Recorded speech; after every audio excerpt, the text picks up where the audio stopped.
విశ్వాసము గలవాడు అంటే దేవునికి ఇష్టం, వాడిని బట్టి దేవుడు సంతోషపడతాడు. సో దేవుడు మనల్ని బట్టి సంతోషపడాలంటే పాయింట్ నెంబర్ 1, మనం విశ్వాసాన్ని కలిగిన వారమై బ్రతుకంతా గడపాలి. జీవితకాలం అంతటిలో విశ్వాసరహిత జీవితాన్ని మనం కలిగి ఉండకూడదు. జీవితం అంతటిలో విశ్వాస సహితమైనటువంటి భక్తిని చేయాలి. అలాంటి బ్రతుకును కలిగి ఉండాలి.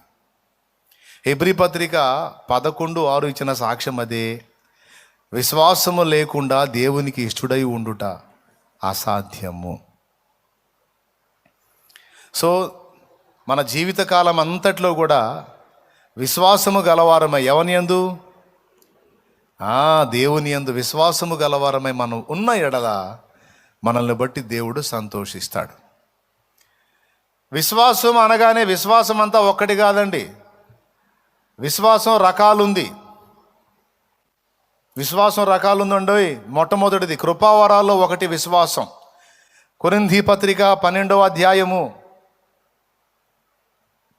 7వ వచనం నుంచి కిందికి చదివితే 9 కృపావరాల్లో విశ్వాసం అనేది ఒక వరం. దేవునికి స్తోత్రం.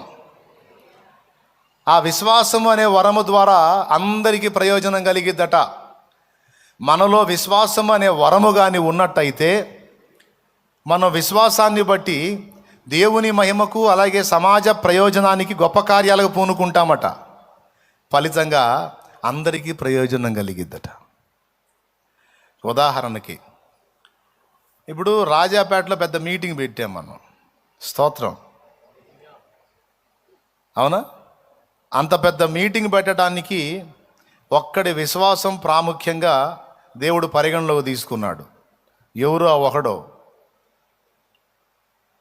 ఎవరండి? వెంకట సుబ్బయ్య కాదు, వీడేవాడు. దేవునికి స్తోత్రం. ఎవరు?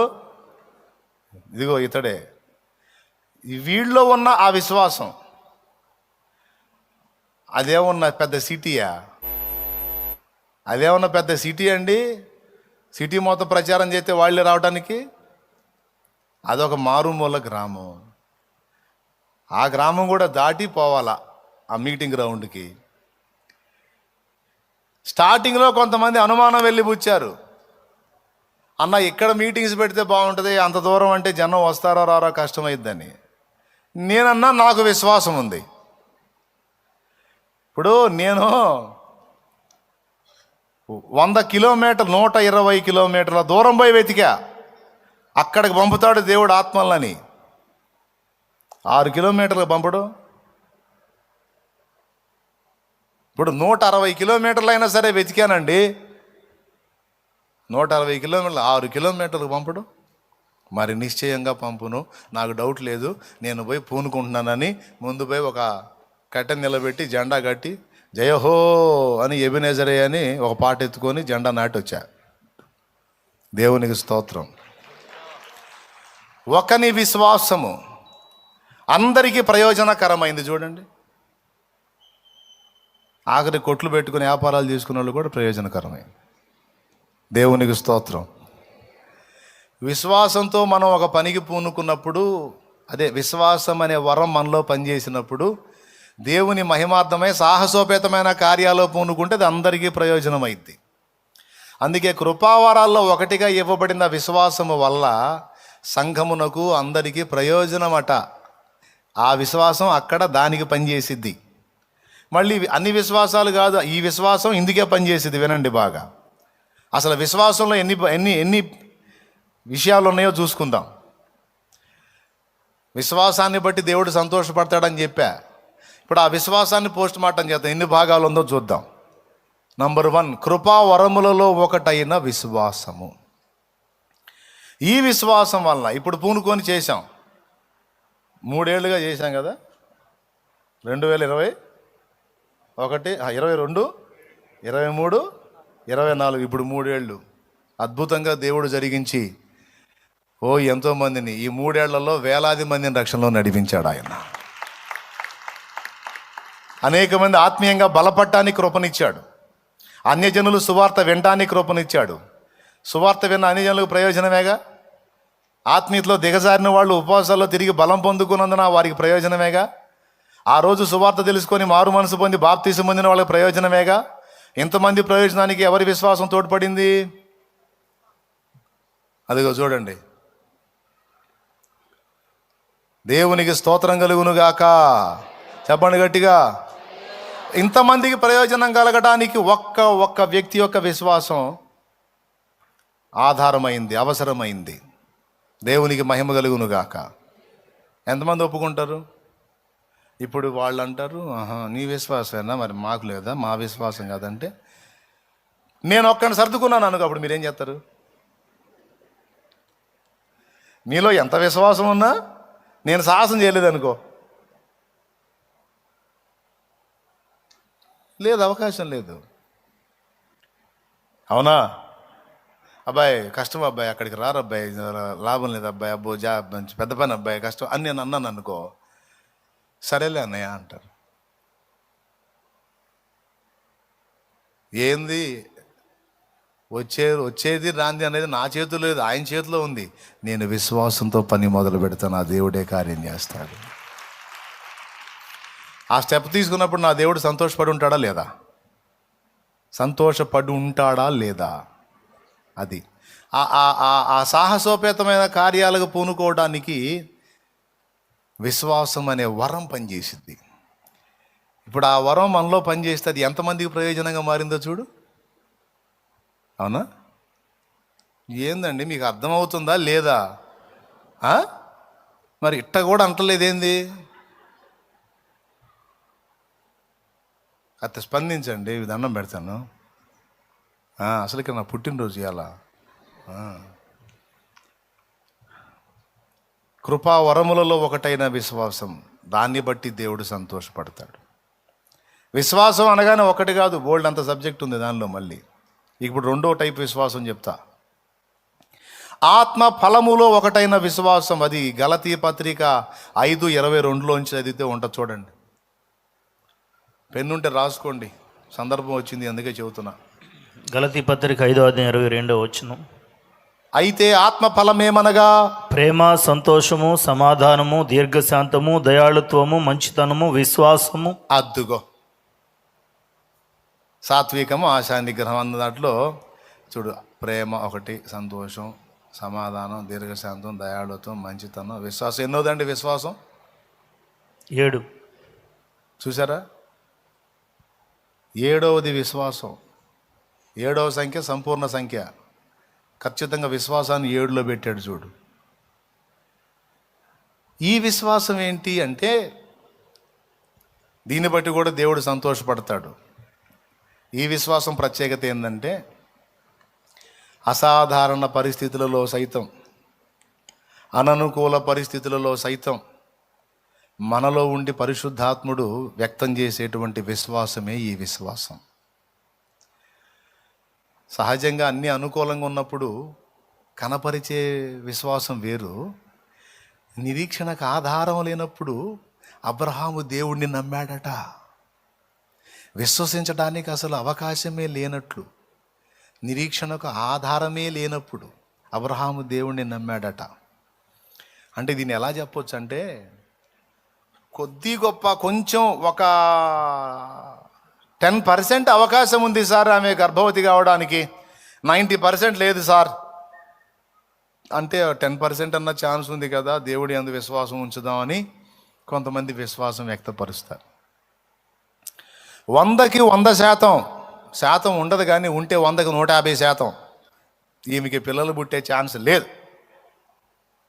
అసలు ఆ సెక్షనే ఈమెకి లేదు అన్నప్పుడు విశ్వాసం ఉంచుతారు చూడు. దాన్ని ఏమంటారంటే, నిరీక్షణకు అసలు ఆధారము లేనప్పుడు నమ్ముట. దేవునికి స్తోత్రం. ఆత్మ ఫలములో ఒకటైన విశ్వాసం యొక్క గొప్పతనం ఏంటో మీకు తెలుసా? పరిస్థితులు అనుకూలంగా ఉన్నప్పుడు నమ్మేది కాదు, పూర్తి రివర్స్లో ఉన్నప్పుడు సైతం దేవుని నమ్మేటువంటి విశ్వాసమే పరిశుద్ధాత్మ ద్వారా మనకు కలిగే విశ్వాసము.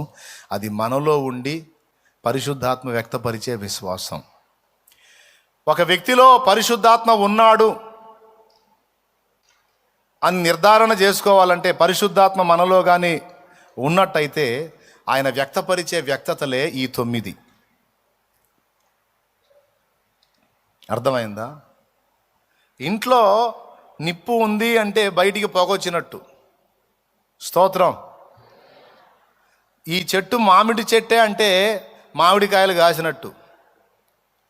మనలో పరిశుద్ధాత్మ అనే వ్యక్తి ఉంటే మనకు కాసే కాయలే ఈ 9. అర్థమైందా? ఇది కమలాకాయ లేదా నారింజకాయ అంటే దాన్ని ఓపెన్ చేస్తే 9 భాగాలు 11 భాగాలు ఉంటాయి. అట్లాగా మనలో దేవుని ఆత్మ అనే ఫలం ఉంటే, ఆత్మ అనేవాడు మనలో ఉంటే వ్యక్తమయ్యేటువంటి 9 విధములైన భాగములే, ఆ వ్యక్తతలే, ఆ ఫలమే ఈ 9. దేవుని ఆత్మను తన యందు కలిగి ఉన్నవాడు ప్రేమ కలిగిన వాడై ఉంటాడు. ఏ ప్రేమ? జంతువు మీద చూపించే ప్రేమ కాదు, తల్లి బిడ్డ మీద చూపించే ప్రేమ కాదు. ఇవన్నీ సాధారణ ప్రేమలు. అన్న తమ్ముడి మీద చూపించే ప్రేమ, అక్క చెల్లి మీద చూపించే ప్రేమ, భార్య భర్త మీద, భర్త భార్య మీద చూపించే ప్రేమలు ఇవి కాదు. పరిశుద్ధాత్మ మూలంగా మనలో నుండి వ్యక్తమయ్యేటువంటి ప్రేమ అసాధారణ ప్రేమ. అంటే ఏంటో తెలుసా? అగాపే అంటే శత్రువుని కూడా ప్రేమించేటువంటి ప్రేమ. కీడు చేసిన వాడి మేలును కోరే ప్రేమ, నష్టపుచ్చిన వాడికి లాభాన్ని చేకూర్చాలనుకునే ప్రేమ. ఇది యేసయ్య ప్రేమ, పరిశుద్ధాత్మ ప్రేమ. ఆత్మ మనలో ఉంటే ఆ ప్రేమ మనలో వ్యక్తమైద్ది. ఆత్మ మనలో ఉంటే సంతోషం అన్నాడు. పరిశుద్ధాత్మ తన యందు కలిగి ఉన్నవాడు ఎప్పుడు సంతోషంగానే ఉంటాడు. ఎప్పుడు ఏడుపు కొట్టు మొహం వేసుకొని తిరుగుతున్నావంటే దేవుని ఆత్మ నీలో ఉన్నాడో లేదో డౌట్ పడాలి. నీకు మంచి చేసిన వాళ్ళనే ప్రేమించి నీకు కొంచెం ఎవరైనా ఇబ్బంది పెట్టిన వాళ్ళని ద్వేషిస్తున్నావు అంటే నువ్వు సహజ ప్రేమనే కలిగి ఉన్నావు, కానీ పరిశుద్ధాత్మ మూలమైన ప్రేమ నీలో లేదు. పరిశుద్ధాత్మ మూలమైన ప్రేమ నీలో ఉంటే నీకు నష్టం కలిగించిన వాడిని సైతం పోనీలేబ్బా వాడికి తెలుసు అంటావని వాడిని కూడా ప్రేమిస్తాం. మామూలు విషయం కాదు అది. మనకు నష్టం చేసినోడు మన కంటికి కనపడితే ఎట్టుంటుంది? ఇదన్నా వాళ్ళరా అనిపిస్తుంటుంది. కానీ అదే దేవుని ఆత్మ మూలంగా ప్రేమ నీలో ఉందనుకో, అట్లాంటి లక్షణం రాదు. మనం చూసినప్పుడు జాలి కలుగుతుంటుంది, ప్రేమ కలుగుతుంటుంది. ఏ తిక్కలోడు, వాడు తెలిసా పని చేశాడా? పానీలేదు సోదరుడు, తిక్కలోడు తెలియదు. వాడికి ఏదన్నా మేలు చేయాల్సిన అవసరం వచ్చినప్పుడు సంతోషంగా చేస్తాడు. ఎవరికి? వాడిగా. వాడు మామూలుడు కాదు. వాడు నాకు ఎంత చేస్తే నేను బల్లే పని అనడం. చేద్దాం. మరి నీకు ఇంత అన్యాయం చేశాడు కదా, వాడు అన్యాయం చేశాడని నేను కూడా వాడికి అన్యాయం చేసేదా? అది దేవుని ప్రేమ ఇద్దా? దేవుని ప్రేమ అంటే ఏంటి? అన్యాయం చేసిన వాడికి కూడా మేలు చేయటమే నా యేసయ్య ప్రేమ. ఇలాగా అననుకూల పరిస్థితుల్లో అసాధారణంగా ఉంటుందని అందరికీ ఉన్నట్టు ఉండదు, స్పెషల్. ఇక అందులో చెప్పినటువంటి 9 అంతే. ప్రేమ, శత్రువుని కూడా ప్రేమి. సంతోషం, కొంతమంది పరిస్థితులు బాగున్నప్పుడు ఇగిలిత్తా తిరుగుతారు, కలకలకల్లాడిపోతుంటాయి మొఖాలు. కొద్దిగా పరిస్థితులు రివర్స్ అయినాయి అనుకో,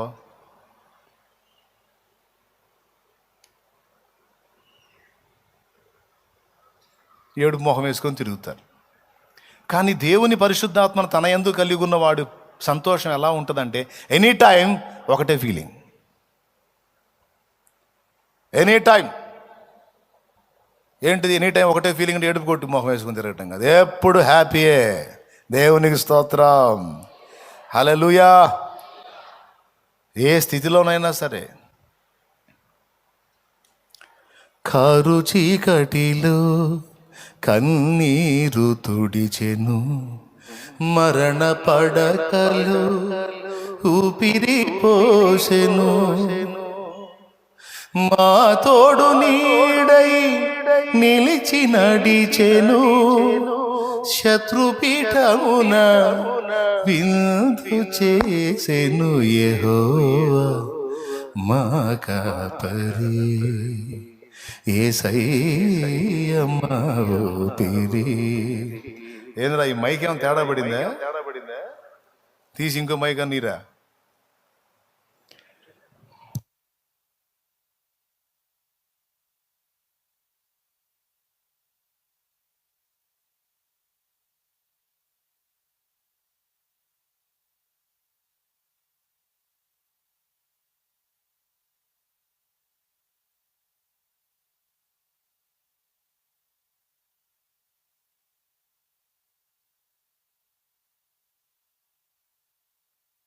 లాగడానికి అవకాశం దొరికింది.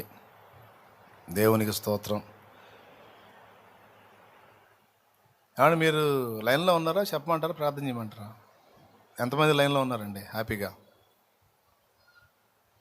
ఓకేనా? చెప్పేదా? ఇబ్బంది ఏం కాదు కదా? సంతోషం కూడా అంతే ఉంటుంది, ఎప్పుడు హ్యాపీగానే ఉంటాడు. అప్పులు అయినా హ్యాపీయే, అప్పులు తీరినా హ్యాపీయే. అప్పులు తీరితే అనడం, అప్పులు వస్తేనేమో అనడం. అప్పు అయినా స్తోత్రం, అప్పు తీరినా నా దేవుడు నాకు తోడై ఉన్నాడు. హల్లెలూయా. ఎప్పుడు హ్యాపీయే. పాస్ అయినా హ్యాపీయే, ఫెయిల్ అయినా అది. పిల్లలు పాస్ అయినా హ్యాపీయే, పిల్లలు ఫెయిల్ అయినా హ్యాపీ. పిల్లల్ని కూడా సంతోషపెడతా. ఓ దెబ్బైంది, బాధపడవాకండి రా, ఏందంటే జీవితం పోయింది, అయింది, మళ్ళీ రాద్దు కానిలే కానీ అంతేనంటావా నాన్న? అంతేరా, ఏంది మరి దానికోసం దిగులు వేసుకొని గందరగోళం అయితే ఉన్న మళ్ళీ పాస్ అవుతావు ఏంది? మళ్ళీ పేపర్ ఏం మారి వచ్చిద్దా? మారి రాదుగా, అయిపోయింది. కష్టపడ్డావు, నీ వంతు నువ్వు పాపం వర్కౌట్ కాలే, చేసేది ఏముంది? అదంతా దేవుని కృప. నీ వంతు అయితే నువ్వు కష్టపడి చదవటం నేను చూసా. పాపం నీ వంతు నువ్వు కష్టపడ్డావు, వదిలేసే. దాని గురించి కృంగిపోతాయరా? అది పోతే ఇక లైఫే పోయిందా ఏంది? లోకంలో జల్లనోడు దేవుళ్ళు జల్లుతాడు. అవసరమైతే దేవుడు వాడుకుంటాడు, దేవుడు హెచ్చిస్తాడు నిన్ను. ఏంది దాన్ని కృంగిపోతావు ఏంది, ఏడుస్తావు ఏంది, దిగులు పడతావు ఏందిగా? మనం దేవుని ఆత్మ సంబంధులు రా, హ్యాపీగా ఉండాలి అంతే. కొడుకు ఫస్ట్ క్లాస్లో పాస్ అయినప్పుడు బిర్యానీ వండిస్తాడు ఫాదర్ ఇంట్లో. ఫెయిల్ అయినప్పుడు ఏ ఫాదర్ అయినా వండిస్తాడా? అలా వండించేవాడే పరిశుద్ధాత్మ సంబంధి. ఈజీగా చెప్పాలంటే అది జోక్గా, నిజంగా అలా వండించేవాడే పరిశుద్ధాత్మ సంబంధి. ఆత్మ లోపల ఉంటే ఎల్లప్పుడూ సంతోషం. పాస్ను బట్టి స్తోత్రం, ఫెయిల్ని బట్టి కూడా అది. ఇప్పుడు కొంతమంది తండ్రులు గుర్తొచ్చిదారు, రే నేను తిట్టానే పాపం అండి అనవసరంగా. మరి అదేగా దేబ్రే మొహం. నేను చెప్పేటప్పుడు వినవు నువ్వు, విన్నట్టే మొహం పెడతావు, ఏడో ఉంటావు. చెప్పినప్పుడు వినవు. ఆడు ఫెయిల్ అయ్యాడు, రే నువ్వు ఫెయిల్ అయిన సందర్భంగా ఈరోజు పార్టీ రా, ఇంట్లో ఫంక్షన్ రా, బిర్యానీ వండు. వాడు ఎట్లుంటాడే? వాడికి సత్తాను పోతానంటాడా? నువ్వు కష్టపడి చదివావు బేటా, మిస్ అయింది ఏంది, పోతే పోయింది ఏంది, లైఫే పోయిందా ఏందిరా? దేవుడు ఏదో ఒక విధంగా నీ కృపనిస్తాడు. డోంట్ వరీ, భయపడద్దు. అట్లా ప్రేమ అసాధారణంగా ఉంటుంది, సంతోషం కూడా రివర్స్లో ఉంటుంది. సమాధానం, దీర్ఘశాంతం, దయాళుత్వం. ఏమండి? దీర్ఘశాంతం.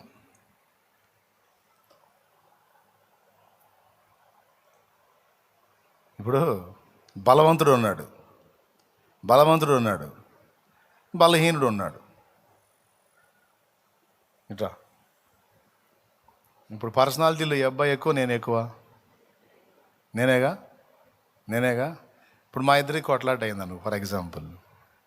ఇప్పుడు ఈ అబ్బాయి నాకెళ్ళి చూసి, కొడుతును కానీ దీర్ఘశాంతంతో ఉంటున్నాను అంటే నడిచిద్దా? ఎందుకు? ఆయనకంటే బలంగా ఉన్నాను నేను, నన్ను కొట్టలేడు. కొట్టకపోక ఏం వంక పెడుతున్నాడు? దీర్ఘశాంతం కలిగి ఉన్నాను. అవునా? కానీ దీర్ఘశాంతంగా ఉన్నానని ఆయన అంటే నడవదు, ఎందుకంటే ఆయన కొట్టలేడు.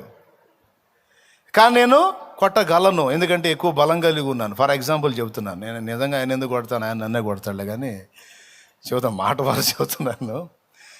పర్సనాలిటీ ప్రకారం చెబుతున్నాను. ఆయనకంటే నేను బలవంతుడనై ఉన్నాను, ఆయన నన్ను గదిలించుకున్నాడు. ఒక్క దెబ్బలో కొట్టగలను, ఆయన కొట్టకుండా దీర్ఘశాంతం కలిగి ఉన్నాడు.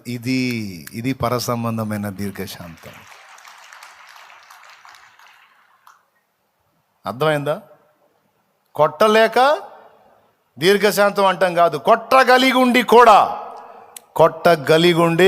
కొట్టగలిగే శక్తి ఉండి కొట్టకుండా తను తమాయించుకుంటాడు చూడు, దీర్ఘశాంతుడు వాడు.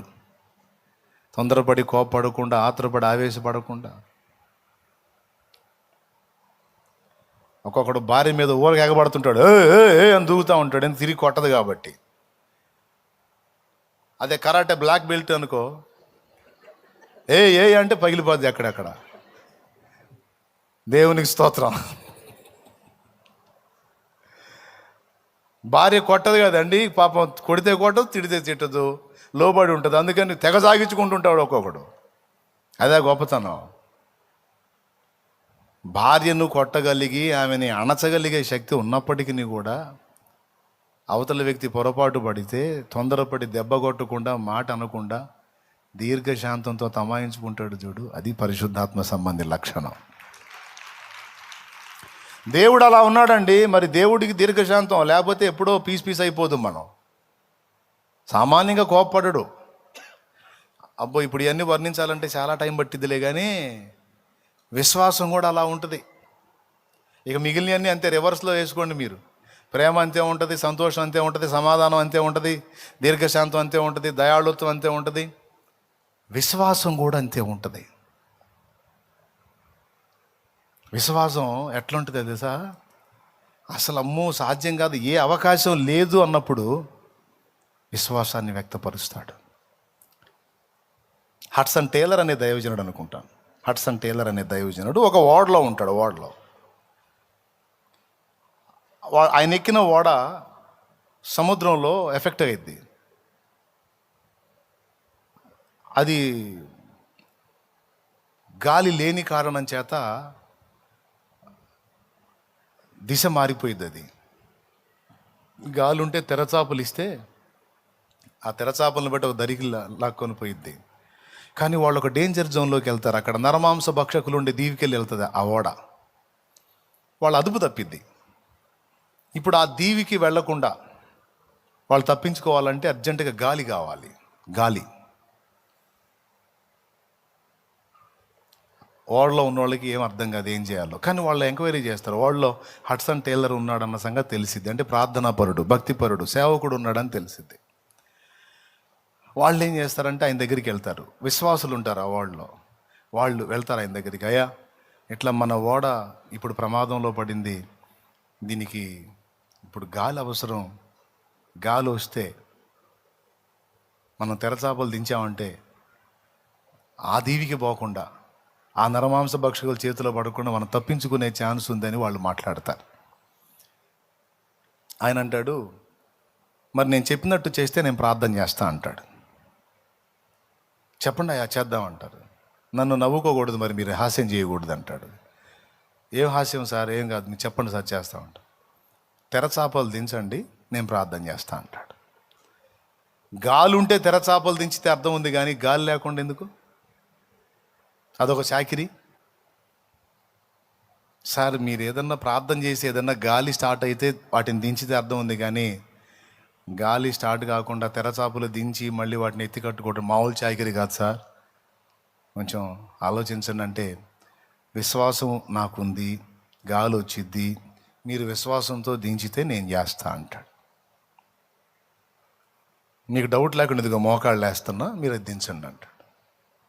అప్పుడు తెరచాపలు దించుతారు. గాలి ఉండదు, తెరచాపలు దించుతారు. ఆయన మోకాళ్ళ మీద ఉంటాడు. కాసేపటి తర్వాత పరిగెత్తుకుంటూ వస్తారు ఆయన దగ్గరికి. వచ్చి లేపుతారు ప్రార్థనలో ఉంచి. అయ్యా అయ్యా ఇక చాలు లేండి అంటాడు. ఎందుకు? ఆయన ఎప్పుడైతే మోకాళ్ళు ఉన్నాడో, ఆయన తెరచాపలు దించారో ప్రచండమైన గాలి స్టార్ట్ అయింది. కొంతమందిని నమ్మరు. ఇలాంటి కార్యాలు ఎన్నో చూశాను, నా జీవితంలో కూడా చూశాను నేను దేవునిలో. ఆయన జీవితంలో కాదు, నా ప్రాక్టికల్ లైఫ్లో నేను కొన్ని అనుభవించాను. ఎచ్చులు కాదు, నిజం చెబుతున్నా. సోదరుడు ఒక్కొక్కడు నమ్మడు, నన్నేం చేయమంట? నిజం. ఆయన మోకాళ్ళు వేసాడు, వాళ్ళు తెరచాపలు దించారు, మోకాళ్ళ మీద ప్రార్థన స్టార్ట్ చేశాడు. విపరీతమైన గాలి స్టార్ట్ అయింది, ఒక దరికి నెట్టింది కూడా పడవని. అటు పోకుండా పక్కకు నెట్టేసింది, ఓడని నెట్టేసింది. ఇంకా తోలిందంటే ఇంకొక వెళ్ళిపోయి రాతి తిన్నెలో గుద్దుకునే అవకాశం ఉంది. అందుకని వచ్చి పడ్డారు. అయ్యా ఇంకా చాలని. అసాధారణ పరిస్థితులలో సైతం విశ్వసించటమే పరిశుద్ధాత్మ మూలమైన విశ్వాసం. అన్ని అప్పులైపోయినాయి, తీరే దారే లేదు. కానీ ఈయనకు అందిస్తే ఏయ్ భయపడద్దు, అన్ని ద్వారాలు మూయబడినా మన కోసం మరో 7 ద్వారాలు తెరవబడే ఉంటాయి. అవి మనకు కనపడవు, దేవునికి కనపడతాయి. 7 ద్వారాలు తెరవబడే ఉంటాయి. తప్పకుండా సహాయం మనకు పంపుతాడు. డోంట్ వరీ అని అంటుంది పరిశుద్ధాత్మ మూలమైన విశ్వాసం. ఎంతమందికి అర్థమైందో ఏమో మరి. అర్థమైందా? నిజంగా అర్థమైందా? అనుకూల పరిస్థితుల్లో విశ్వసించేది కాదు, పూర్తిగా డోర్స్ క్లోజ్ అయినప్పుడు కూడా విశ్వాసాన్ని వ్యక్తపరిచేది అసాధారణ విశ్వాసం. మనలో పరిశుద్ధాత్ముడు ఉంటే అలాంటి విశ్వాసం వ్యక్తమైతే, అలాంటి విశ్వాసాన్ని బట్టి దేవుడు సంతోషించేవాడై ఉన్నాడు. దేవుణ్ణి ఎలా సంతోషపెట్టాలి? విశ్వాసమును బట్టి. విశ్వాసం ద్వారా సంతోషపడతాడు. కృపను వేడుకుంటే సంతోషపడతాడు. ఏమండి, ఆయన మనం మంచి క్రియలు, సత్క్రియలు చేస్తూ ఉంటే, ఆ క్రియల వల్ల అన్ని జనులు దేవుని మయంపరుస్తూ ఉంటే ఫలితంగా సంతోషపడతాడు. ఇట్లా దేవుడు సంతోషపడే చాలా ఉన్నాయి, మీకు కూడా తెలిసాయి, గతంలో చెప్పా. అందుకని ఆయన చెప్పకుండా విశ్వాసం అని ఒకదాన్ని చెబుతున్నాను. మనం విశ్వసిస్తే సంతోషపడతాడని. ఆ విశ్వాసంలో ఎన్ని భాగాలు ఉందో చెప్పి ముగిస్తా. మొట్టమొదటిది చెప్పాను, కృపావరములలో ఒకటైన విశ్వాసం.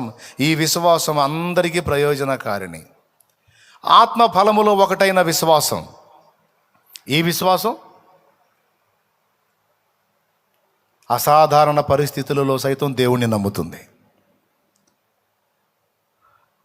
భయంకరమైన జబ్బు, ఛాన్స్ లేదు, డాక్టర్లు చెప్పేశారు ఇది తగ్గేది కాదు అని, సర్టిఫికెట్ కూడా ఇచ్చారు. ఇంకెట్లా అనదు? పరిశుద్ధాత్మ మూలమైన విశ్వాసం అనదు. డాక్టర్లు ఇట్లాంటి ఇంకా 100 సర్టిఫికెట్లు ఇచ్చినా నా దేవుడు స్వస్థపరచగలడు, నా పరిస్థితులలో నుంచి నన్ను విడిపించగలడు, నా ప్రతికూలతల్లోంచి నన్ను విడిపించగలడు అని నమ్ముతుంది. ఇది ఆత్మ ఫలములోని ఒక త్వన అయిన విశ్వాసము. 2. మూడో విశ్వాసం, యాకోబు రాసిన పత్రిక 2వ అధ్యాయం, తొందరగా చూడండి. యాకోబు రాసిన పత్రిక 2వ అధ్యాయము 20వ వచనం. వ్యర్థుడా, క్రియలు లేని విశ్వాసం నిష్ఫలమైనదని తెలుసుకొని కోరుచున్నావా? మన పితరుడైన అబ్రహాము తన కుమారుడైన ఇస్సాకును బలిపీఠం మీద అర్పించినప్పుడు అతడు క్రియల వలన నీతి మంతుడని తీర్పు పొందలేదా? విశ్వాసం అతని క్రియలతో కూడి కార్యసిద్ధి కలుగజేసిందనియు, క్రియల మూలముగా అతని విశ్వాసం పరిపూర్ణమైనదనియు గ్రహించుచున్నావు కదా. స్తోత్రం. 3వ విశ్వాసము క్రియతో కూడిన విశ్వాసము. కొంతమంది ఒట్టి విశ్వాసం మాత్రం ఉంటే చాలు, క్రియ అక్కర్లేదంటారు. తప్పు. ఒరిజినల్గా మనలో దేవుని అందలి విశ్వాసం ఉన్నట్లయితే ఆ లక్షణాలు కూడా కనపడతాయి అన్నానే, అది క్రియల్లో కనపడిద్ది. ఫస్ట్ విశ్వాసం కృపా వరముల్లో ఒకటైన విశ్వాసం, 2వది ఆత్మ ఫలములో ఒకటైన, 3వది క్రియలతో కూడిన విశ్వాసము. ఫస్ట్ విశ్వాసం దాని ద్వారా కృపా వరమైనటువంటి విశ్వాసం ద్వారా అందరికీ మేలు. 2వది అసాధారణ పరిస్థితుల్లో వ్యక్తపరిచే విశ్వాసం. క్లారిటీ ఉందా? ఏమన్నా కన్ఫ్యూజ్ ఉందా? కన్ఫ్యూజ్ ఉందా? 3వది క్రియలతో కూడిన విశ్వాసం అన్నాను. ఇందాక ఒక మాట చెప్పానే, పందిళ్ళలో పోతే ముసలమ్మ కాలు పట్టుకుంది. ఇప్పుడు నేను విశ్వాసనో కాదో ఆడ తేలిద్ది. నేను నిజంగా దేవుని అందలి విశ్వాసం ఉంచిన వాడిని అయితే దేవుని ప్రేమ నాలో క్రియాత్మకం కావాలి. అక్కడ కాలు దులిపేసుకొని వచ్చాననుకో, క్రియలు లేని విశ్వాసం అది మృతము అన్నాడు. చారదీసి ఎత్తుకొని వచ్చాననుకో, క్రియలతో కూడిన విశ్వాసం అది సజీవమైనది. మన విశ్వాసం బతికున్న విశ్వాసమా, సచ్చిన విశ్వాసమో ఇట్లాంటి అనుమతించి టెస్ట్ చేసుకుంటాడు ఆ పెద్ద ఆయన. అన్నాయ్ మరి ఏందనుకున్నా అన్నాయ్, పైన కూర్చున్నాడు మామూలుడు కాదు, వీడు ఒట్టి మాట్లాడేనా ఏమైనా వ్యవహారం ఉందని చూస్తాడు అక్కడ. దేవునికి స్తోత్రం. పెద్దమ్మా వింటున్నావా? విను. మన విశ్వాసం క్రియలు కలిగిందా, క్రియలు లేదో టెస్ట్ చేసుకుంటాడు ఆయన. నిజంగా దేవుని అందలి విశ్వాసం నీలో నిజంగా ఉంటే బాప్తీసం అందకుండా ఉండవు, దేవుడు చెప్పినవి చెయ్యకుండా ఉండవు, దేవుడు చెప్పినవి చేయకుండా నువ్వు తిరుగుతూ నాకు విశ్వాసం ఉంది అనుకుంటే నిన్ను నువ్వు మోసగించుకున్నట్టే. విశ్వాసం ఉంది కానీ చచ్చిన విశ్వాసం అది. సజీవమైన విశ్వాసం ఏం చేస్తుందో తెలుసా? దేవుడు చెప్పిన క్రియలు చేయుటలో ఆసక్తి కనపరిచిద్ది. సత్క్రియను చేయుటలో ఆసక్తిని కనపరిచిద్ది. మీరు చెప్పండి, కాళ్ళు లేవు ఆమెకి, పెద్ద వయసు, 65 ఏళ్ళు పైన ఉంది. 65 కాదు, ఇంకా 68 ఏళ్ళు ఉంటాయి అనుకుంటున్నా ఇంచుమించు. చావును వెతుకుతూ వచ్చింది. ఇప్పుడు కాలదండ వస్తే మీరు ఒప్పుకుంటారా? మీ కళ్ళ ముందు ఆమె వచ్చి అయ్యా అయ్యా అయ్యా అయ్యా అయ్యా నాకు దిక్కులేని దాన్ని అయ్యా అయ్యా నన్ను ఆదరించయ్యా అంటే భలే పనేలా ఉండమో అని కాళ్ళు దులిపి వచ్చాను అనుకో మీ కళ్ళ ముందు, మీరు ఎలా ఫీల్ అవుతారు? ఒక మొక్క చెప్పండి. బా, అన్న ఎంత గొప్ప పని చేశాడు నిజంగా, ఇది విశ్వాసం అంటే అంటారా? అరే మీరే ఒప్పుకోరు. స్తోత్రం. ఏమనిపించిద్ది చెప్పండి? ఏందని అడుగుతారు? సొన్నం కొట్టిన బెల్లం కొట్టిన రాయిలాగా. చెప్పండి, మీకేమనిపించిద్ది? ఏమనిపించదా? ఏమనిపించిద్ది?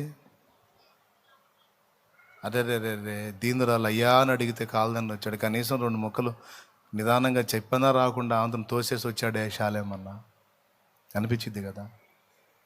అప్పుడు తర్వాత ఇక్కడ కూర్చొని నేను చెబుతుంటే, ప్రియులారా మనము ప్రేమ కలిగి ఉండాలి అని చెబుతుంటే చూశాం. ప్రియులారా మనం త్యాగబుద్ధి కలిగి ఉండాలంటే మామూలుగా కాదు. భక్తుడు అబ్బాయి, అరే మీరే ఒప్పుకోకపోతే, మీరే సంతోషించకపోతే ఇక ఆయనే సంతోషపడతాడండి? పాయింటేనా? అదే అమాంతం ఆమెను ఎత్తుకొని తెచ్చాను అనుకో, మళ్ళా వారం మీరు వచ్చినప్పుడు ఆమె ఇక్కడ కనపడింది అనుకో, మీరు నా దగ్గరకు వచ్చి అనకపోయినా ఆత్మలో సంతోషిస్తారు.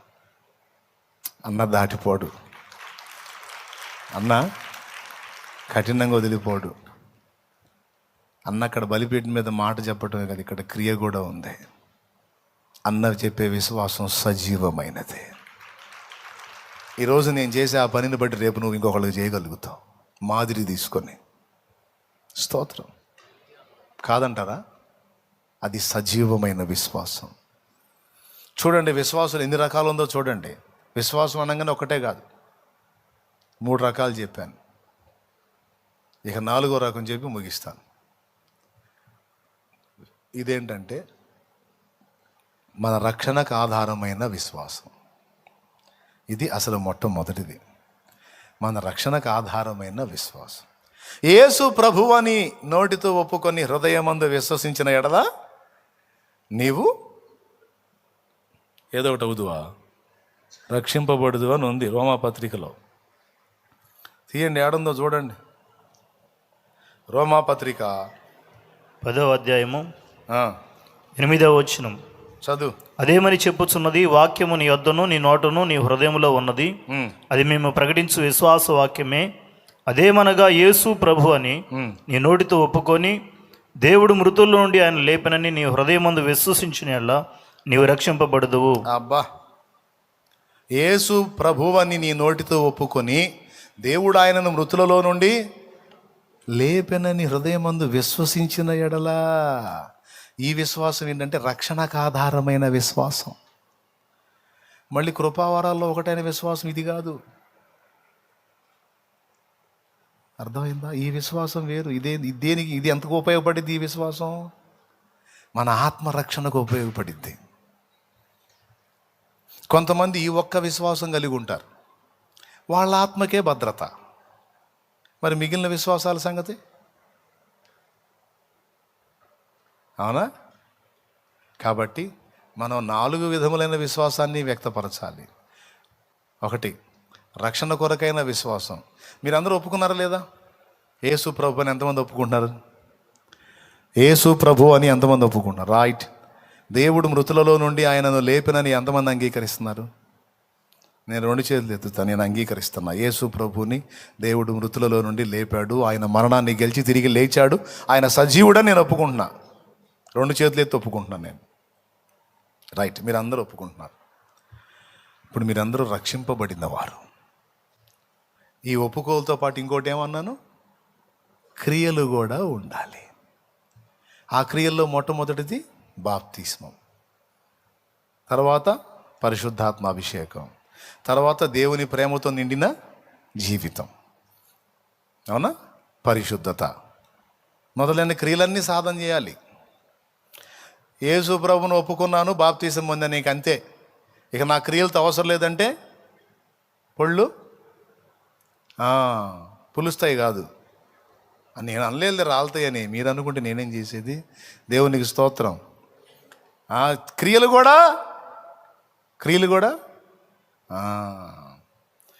అన్యజనులలో నీ వార్తను నా బ్రతుకు ద్వారా ప్రకటింతును. అన్యజనులలో నీ వార్తను నా బ్రతుకు ద్వారా ప్రకటింతును. మాటలు కాక క్రియలతో నేను, మాటలు కాక క్రియలతో నేను నాలో నిన్ను కనపరతును, నాలో నిన్ను కనపరతును. నా ప్రాణం నీవయ్యా, నీ కొరకే నేనయ్యా, నా సర్వం నీవయ్యా, నా ప్రియుడా యేసయ్యా. నా ప్రాణాత్మ శరీరము యేసునికే అంకితం. నా ప్రాణాత్మ శరీరము యేసునికే అంకితం. దేవునికి మహిమ. మాటలు గాక అందరూ చెప్పండి. కేకలేసేసి నీరసం వచ్చింది ఏడా, చెప్పండి అందరూ చెప్పండి. మాటలు గాక క్రియ కనపడాలి. కట్టే వస్త్రం దగ్గర నుంచి మాట్లాడే భాష దాకా ప్రతిదీ బ్యాలెన్స్ అవ్వాలి తమ్ముడు. ఇష్టం వచ్చినట్టు అడ్డదిడ్డంగా ఊరేగుతా మళ్ళీ యేసునందు విశ్వాసం ఉంచానంటే కాదు. కట్టే బట్ట దగ్గర నుంచి మాట్లాడే మాట దాకా సమస్త క్రియలు చక్కదిద్దబడాలి. అడ్డదిడ్డమైన బతుకుతా యేసునందు విశ్వాసం ఉంచాను, నేను విశ్వాసం ఉంచానంటే కాదు. క్రియ క్రియ క్రియ. యేసు ప్రభు పరిశుద్ధుడు, ఆయన పరిశుద్ధుడైన లాగున నీవును పరిశుద్ధంగా జీవించాలి. యేసు ప్రభు ప్రేమ గలవాడు, ఆయన యందు విశ్వాసం ఉంచిన నువ్వు ఆ ప్రేమనే వ్యక్తపరచాలి. దేవుడు ఎత్తుకుంటాడు, నీలో చూస్తాడు. కొంతమంది వ్యక్తులు నీ ముందుకు పంపించి టెస్ట్ చేస్తాడు. తేలిది, నీ రంగు తేలిది అక్కడే. కొన్ని ప్రతికూలతలు నీ ముందుకు రప్పించి పరిశీలిస్తాడు. ఈ సరుకు మన సరుకేనా లేకపోతే చెత్త సరుకా అని. అందుకే భయం నాకు. ఎక్కడ ఎవరు ముందుకు వచ్చినా, ఏ పరిస్థితులు వచ్చినా ముందు ఇంత దేవుడు అనుమతే, కొంపదీసిన అన్నేమన్నా పరీక్ష చేస్తున్నాడా అని అది ఎత్తుక్కుంటా ముందు. అర్థమైందా?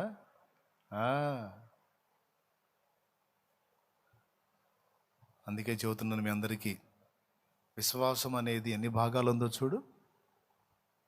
అయితే ఏ భాగంలో చూసినా సరే సంతోషం కలిగించాలి. విశ్వాసం మనం కలిగి ఉండటం దేవునికి సంతోషకరమైన విషయం. అతడు పుట్టినందున అనేకులు సంతోషించెదరు. ఓహో, నేను విశ్వాస విషయమై స్థిరుడుగా ఉండాలి, క్రియలతో కూడిన విశ్వాసాన్ని వ్యక్తపరచాలి. అప్పుడు నా తండ్రి సంతోషపడతాడు. ఇంకా దేన్ని బట్టి సంతోషపడతాడు? ఇప్పుడు నేను బాప్తిస్మం పొందాను, క్రియలు చేశాను, సంతోషం. మరి ఇంకా దేన్ని బట్టి సంతోషపడతాడు? ఇతరుల ఆత్మలను నేను రక్షణలోకి నడిపిస్తే ప్రజలు సంతోషపడతారు, నా ప్రభు సంతోషపడతాడు. సో ఇప్పుడు ప్రభు సంతోషం కోసం, అలాగే ప్రజల సంతోషం కోసం కూడా నేను పాటుపడాలి. ఎట్ ఏ టైం నాకు జన్మనిచ్చిన వారి సంతోషం, ఆత్మీయంగా నాకు జన్మలో నన్ను రక్షణలోకి నడిపించిన వారి సంతోషం, మొత్తం 4 సంతోషాలు వెతకాలి. ఫస్ట్ సృష్టికర్తది, 2 ఆత్మీయంగా నూతన జన్మ అనుభవంలోకి నడిపించిన ఆత్మీయ నాయకుల సంతోషం, 3 జన్మనిచ్చిన వారి కన్న తల్లిదండ్రుల సంతోషం. 4 సమాజం. అతడు పుట్టినందున అనేకులు సంతోషించెదరు అంటే మన పుట్టుక వెనక అనేక మంది సంతోషం ఉండాలి తమ్ముడు. ఫలానోడు పుట్టాడురా అంటే, ఫలానోడు పుట్టాడు జీవించాడురా అంటే ఒక చరిత్ర ఉండాలి నాన్న. అమ్మా వింటున్నావురా తల్లి? ఒక చరిత్ర ఉండాలిరా సచ్చేటప్పటికి. ఎప్పటికీ? సచ్చేటప్పటికి ఒక చరిత్ర ఉండాలిరా. పుట్టాము, మన కోసం మనం బతికాము, అన్ని అనుభవించాము, సత్యామంటే చరిత్ర ఏముంటుందిరా? అయిపోయింది, ముగిస్తున్నాలే కానీ చెప్పండి, చరిత్ర ఏముంటుంది? అమ్మ పుట్టింది, అప్పనంగా తింది, బాగా కట్టింది, ఊరేగింది, సచ్చిందంటే ఏముంది? కనీసం ఎవరు ఏడుస్తారండి సచ్చిన్నాడు? నేను చెబుతున్నా, నా పుట్టినరోజు నేను వేడుక చేసుకోవాలా? ఇంతవరకు చేసుకోవాలా? అడగండి వాళ్ళని. నేనేం నిర్ణయించుకున్నా తెలుసా? నా యేసయ్య నన్ను దీవించు, నన్ను బలపరచు, నీ కొరకు వాడుకో, ఆత్మలను రక్షించడానికి నన్ను వాడుకో. నేను పుట్టానని నేను పండగ చేసుకోవటం కాదు తండ్రి, నా పుట్టుక దినాన్ని గురించి అనేకులు పండగ చేసుకోవాలి.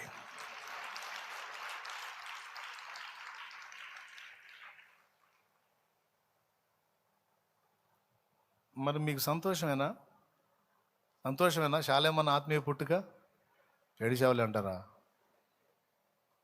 ఏడిసేవలే కాదా? సంతోషమేనా? ఎంతమంది సంతోషం? ఎందుకు సంతోషం? నువ్వు ఆత్మీయంగా రక్షించబడకపోతే, నువ్వు దేవుల్లో పుట్టకపోతే మా అందరి పుట్టుకలు ప్రశ్నార్థకమయ్యాయి. ఈరోజు ఎంతోమంది ఆత్మలు రక్షించబడ్డారు. ప్రపంచం మొత్తం పండగ చేసుకోకపోయినా నా వల్ల ఆత్మీయంగా మేలు పొందిన వాళ్ళు అందరూ పండగ చేసుకుంటారుగా. నా వల్ల ఆత్మీయంగా మేలు పొందిన వాళ్ళు, వర్తమానం విన్నోళ్ళు, ఆ పాట ద్వారానో ఆ మాట ద్వారానో ఆదరించబడ్డవాళ్ళు, ఎక్కడెక్కడో ఉన్న బిడ్డలు విషెస్ చెప్తున్నారే. ఇంకా ఏమంటున్నారో తెలుసా? శాలేమన్నా మా ఆయుష్ కూడా పోసుకొని బతుకు, ఇంతమంది పోసుకొని ఎంతకాలం బతకాలి నేను? వాళ్ళు రాయటం మళ్ళీ ఏం రాస్తున్నారో తెలుసా? మా ఆయుష్ కూడా నీకే. ఎందుకురా తల్లి మీ ఆయుష్ నాకు? నీ ఆయుష్ నీదేనమ్మా, దానిలో నువ్వు కూడా ఫలించరా. ఆ దృష్టి కలిగి ఉండరా తల్లి, తమ్ముడు, ఆ దృష్టి కలిగి ఉండానా. నేను నా కోసం కాదు, నేను దేవుని కోసం, అనేకుల కోసం. దేవుడి ముందు మోకాళ్ళేసి కూడా అదే అడుగు. ఒకప్పుడు నాకు తెలియక నా స్వార్థానికి బతికా, నా ఆనందానికి బతికా, నా భోగానికి బతికా. ఇప్పుడు అట్లా కాదు, అట్లా కాదు. నీ కోసం బతకాలి, సమాజం కోసం బతకాలి, కుటుంబానికి న్యాయం చేయాలి. అంతేకాదు నన్ను రక్షణలోకి నడిపించిన ఆత్మీయ తల్లిదండ్రులకు కూడా సంతోషాన్ని కలిగించాలి. హల్లెలూయా. నా పుట్టుకు కూడా అనేకులకు సంతోషకారణం అయ్యేటట్టు చేయి. కనీసం కొంతమందికైనా, పట్టుమని ఒక 10 మంది అయినా నన్ను బట్టి సంతోషించేటట్టు చేయి యేసయ్యా. లేకపోతే నా పరువు పోయిద్దయ్యా రేపు అక్కడ. కనీసం నన్ను బట్టి ఒక 10 మంది ఆత్మలైనా సంతోషించేటట్టు చేయి యేసయ్యా. 10 మందిని మొదలుపెట్టు, 10 వందలు చేస్తాడు ఆయన. చేయడానికి చెప్తావా? వారిలో ఒంటరి అయిన వాడు 1000 మంది యగునోయని. వారిలో ఒంటరి అయిన వాడు 1000 మంది యగునోయని. ఎన్నికలేని వాడు బలమైన జనము అగునోయని. నీ మాటలను నెరవేర్చి, వాగ్దానములను నెరవేర్చి, వారిలో నన్ను చేర్చావు, నీ వారసునిగా నన్ను చేశావు. వారిలో నన్ను చేర్చావు, నీ వారసునిగా నన్ను చేశావు. ఆరాధన ఆరాధన ఆరాధన ఆరాధన.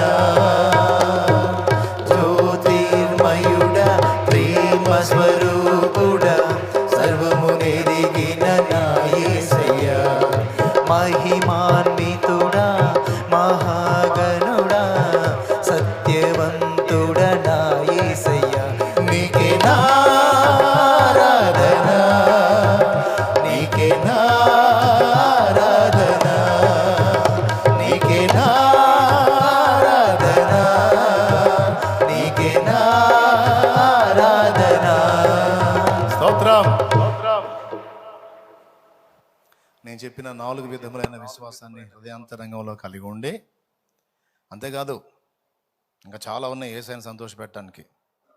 ముఖ్యంగా మనం సామాజిక దృష్టి కలిగి ఉన్నప్పుడు ఎక్కువ సంతోషపడతాడు. అలా యేసయ్య సంతోషపడే పని చేద్దాం ఇప్పుడు పోయి. ఎవరు సంతోషపడే పని? ముసలోళ్ళు సంతోషపడతారు, యేసయ్య కూడా హ్యాపీ ఫీల్ అవుతాడు. దీనిలోకి అంత చేయి జాపిచ్చినప్పుడు ఎంత సంతోషపడతాడో, కృంగిన వారిని నువ్వు ఆదరించి లేవనెత్తినప్పుడు ఎంత సంతోషపడతాడో, అనాథలను ఆ భాగ్యులను ఆదరించినప్పుడు ఎంత సంతోషపడతాడో, దిక్కులేని వారిని విధవరాండ్రను ఇబ్బందిలో పరామర్శించినప్పుడు ఎంత సంతోషపడతాడో. అమ్మో నా దేవుడికి నచ్చదు ఈ దరిద్ర పని, నేను చేయను, ఇగో అర్థం చేసుకో, ఏం కాదులే, ఏయ్ నా వల్ల కాదు, ఆ దరిద్ర పనులు చేసేదాన్ని కాదు నేను అని నువ్వు త్రోసివేసి పాపాన్ని అసహించుకొని ముఖం తిప్పేసుకున్నప్పుడు ఎంత సంతోషపడతాడో. ఒక ఆత్మ రక్షణ కోసం నువ్వు పడే కష్టాలు చూసి ఎంత నవ్వుకుంటాడో. ఒక ఆత్మను రక్షించడానికి నువ్వు తిప్పలు పడి తిరుగుతూ ఉంటావు చూడు, ఆ వ్యక్తికి ఎట్లనన్నా సువార్త చెప్పడానికి కుస్తీలు పడుతుంటావు చూడు. ఆ కుస్తీలు పడేటప్పుడు నువ్వు సువార్త చెప్పడానికి తిప్పలు పడుతున్నప్పుడు అనేక రకాల అవరోధాలు అడ్డంకులు వస్తుంటాయి చూడు. నీ పట్టుదల చూస్తుంటాడు ఆయన. ఒక ఆత్మ కోసం ఇంత ఆరాట పడుతుంది, పాపం పిచ్చిదానికి అన్ని అడ్డంకులు వస్తున్నాయి, ఆయన ఏం చేసిద్ది చూద్దామని కనిపెట్టి నవ్వుకుంటాడు. పట్టు వదలకుండా మొండిగా నువ్వు ప్రార్థన చేసి చివరికి ఆత్మ చెక్కకపోయేసరికి ఏడుపు ముఖం వేసుకొని నువ్వు తిరుగుతావు, ఆత్మ రక్షించలేకపోయానని బాధపడుతుంటే అది కూడా చూసి నవ్వుకుంటాడు ఆయన. నేను చెప్పేది ఒట్టి మాటలు కదండి, సంతోషపడతాడు. ఒక ఆత్మ రక్షణార్థమై మనం ఆరాటపడుతున్నప్పుడు, ఒక జీవితాన్ని వెలిగించడం కోసం మనం కష్టపడుతున్నప్పుడు ఎంత సంతోషమో. నా కుమారుడు నిజంగా వెలిగించబడ్డాడు, నా కుమారి నిజంగా వెలిగించబడింది. అందుకే తన స్వార్థాన్ని ఆలోచించుకోవటల్లా అనేక మంది ఆత్మల రక్షణను నా బిడ్డ ఆలోచిస్తుంది. నా బిడ్డ కళ్ళు నిజంగా వెలిగించబడ్డాయి. తన మనసు చూడు ఎప్పుడు ఎదుటోళ్ళని రక్షించాలి, ఎదుటోళ్ళకి మేలు చేయాలి, ఎదుటోళ్ళకి అంత ఆహారం పెట్టాలి, ఎదుటోళ్ళకి అట్లా చేయాలి, ఎదుటోళ్ళకి ఇట్లా చేయాలి. పిచ్చోడు తన గురించి ఆలోచించుకోరు. తిన్నామా, తాగామా, ఎలా ఉన్నాం, మన బతుకులేదని ఆలోచించరు. మరి వాళ్ళకి నేను అన్యాయం చేస్తానా? చేయుదునా? నిశ్చయముగా నేను వారికి మేలు చేసేదను, రెండంతలుగా మేలు చేసేది.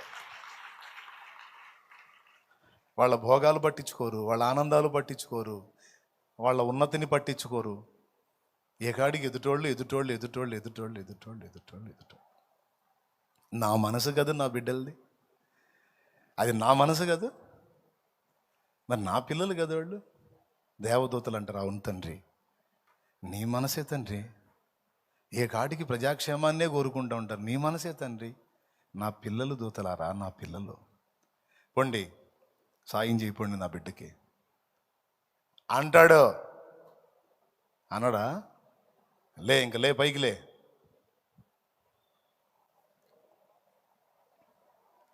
ఇప్పుడు యేసయ్య సంతోషించే పని చేద్దాం మనం. ఏందా పని?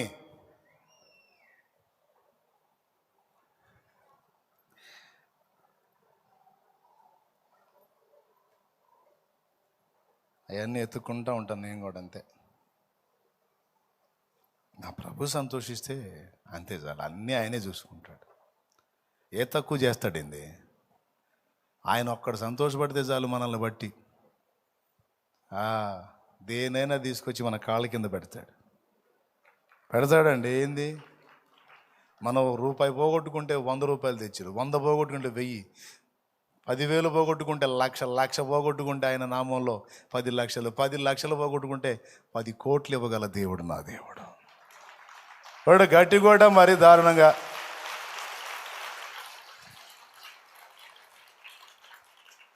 ప్రార్థన చేద్దాం. ఒక దైవజనుడు ప్రార్థన చేస్తాడు. మనం ఇక ఆ ఓల్డేజ్ హోమ్ ప్రారంభించుకొని ముగించుకుందాం. సర్వోన్నతుడా నీకు వందనాలు, స్తోత్రాలు నా ప్రభువా. ఈ దినమున నా ప్రభు మీ దాసు నిలబెట్టి మీరు మాట్లాడిన మాటల కొరకు కృతజ్ఞతాస్తుతులు నాయన.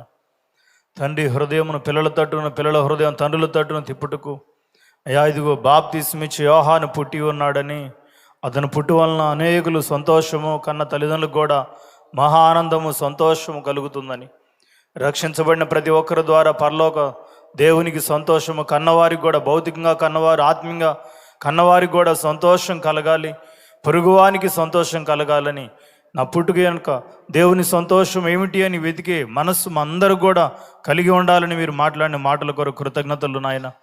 విశ్వాసం కలిగి మేము జీవించినప్పుడు, అయా రక్షణ గురించిన విశ్వాసం మేము కలిగి ఉన్నప్పుడు నువ్వు సంతోషించే దేవుడవు. దిక్కులేని వారిని, అనాథలను, విధవరాలను ఆదరించినప్పుడు సంతోషించే దేవుడవు. అయా రక్షణ లేని వారికి సువార్తను ప్రకటించినప్పుడు, అయా సువార్త కొరకు ప్రయాసపడుతున్న వారిని చూసి ఆనందించు దేవుడవు నా ప్రభు. నీకు సంతోషాన్ని కలిగించేవారిగా మేము ఉండటానికి సహాయము దయచేయమని ప్రార్థన చేస్తున్నాం ప్రభు. నీ కృతజ్ఞతాస్తుతులు నాయన. అలాగనే నాయన కృపావరములోని విశ్వాసము కలిగి అన్ని పరిస్థితుల్లో ధైర్యముతో అనేకులకు ప్రయోజనకరంగా మారడానికి సహాయం దయచేయి. ఆత్మఫల సంబంధమైన విశ్వాసం కూడా మా జీవితాల్లో దయచేయమని ప్రార్థన చేస్తున్నాం. క్రియలతో కూడిన విశ్వాసం కలిగి మేము జీవించడం కృప అనుగ్రహించండి. మీ దాసునికి మీరు ఇచ్చిన కృపను బట్టి వందనాలు, కృతజ్ఞతలు నా ప్రభు. ఈరోజు ఎంతవరకు నీ సన్ని తోడుగా ఉంచి చక్కగా జరిగించినందుకు నీకు కృతజ్ఞతలు చెల్లిస్తూ నేను మయంపరుస్తున్నాం ప్రభు. గత కాలమంతా మీ దాసుని భద్రపరిచి క్షేమాన్ని కలుగు చేసి మరొక దయాకిరీటం ఇచ్చినందుకు కూడా వందనాలు చెల్లిస్తున్నాం. అయ్యా ఇదిగో యొక్క వృద్ధాశ్రమాన్ని మీరు అనుగ్రహించినందుకు మీ కృతజ్ఞతలు చెల్లిస్తూ యేసు క్రీస్తు నామములో ప్రభు యొక్క సంతోషము, తద్వారా కూడా నీకు సంతోషం కలుగుతున్నదని వాక్యం ద్వారా మాట్లాడినందుకు కూడా నీకు మహిమ నాయన. ఎవరైతే ప్రయాసపడి సహకరించారో వారందరినీ కూడా దీవించి ఆశీర్వదించి వాక్యం మన హృదయాల్లో ముద్రించి ఫలింపు చేయమని యేసు నామములో ప్రార్థిస్తున్నాము తండ్రి. ఆమేన్. ఆమేన్. ఆ వృద్ధులకు పరిచర్య చేసే వాళ్ళ కోసం కూడా ప్రార్థన చేయండి. కొంతమంది ఆ సమర్పణలోకి రావాలి, సేవ చేసే మనసు కలిగిన వాళ్ళు. అలాగే ఇప్పుడు మనం వెళ్దామా, స్టార్ట్ చేద్దామా, ప్రారంభిద్దామా? దేవునికి మహిమ. సంతోషిస్తాడా యేసయ్య లేదా? ముసలోళ్ళ వీడియోలు ఉన్నాయి, చూపిస్తాను. కొంతమందిని కన్నవాళ్ళు కొట్టే వీడియోలు బోర్ని ఏడుస్తారు మీరు అవి చూస్తే. మామూలుగా ఉండదు. ఉన్నాయిలే, నేను చూపిస్తాలే ఒకసారి. ఎందుకు ఇట్లాంటి నిర్ణయాలు చేస్తాను అనే దానికోసం చెప్తున్నాను. నేను స్టార్టింగ్లో చెప్పాను, మనది నిజంగా ఒరిజినల్ విశ్వాసం అయితే, నిజంగా పరిశుద్ధాత్మ లీడ్లోనే మనం ఉంటే ఖచ్చితంగా దేవుని ప్రేమ మన హృదయాల్లో క్రియ చేస్తుంది. దీనుల్ని, అభాగ్యుల్ని దాటిపోలేము. ఖచ్చితంగా మనం పరిచర్య చేస్తాము. అది గుర్తుపెట్టుకోండి. ఇప్పుడు మనం వెళ్ళి స్టార్ట్ చేసి ముగిద్దాం ఇక. ఓకేనా?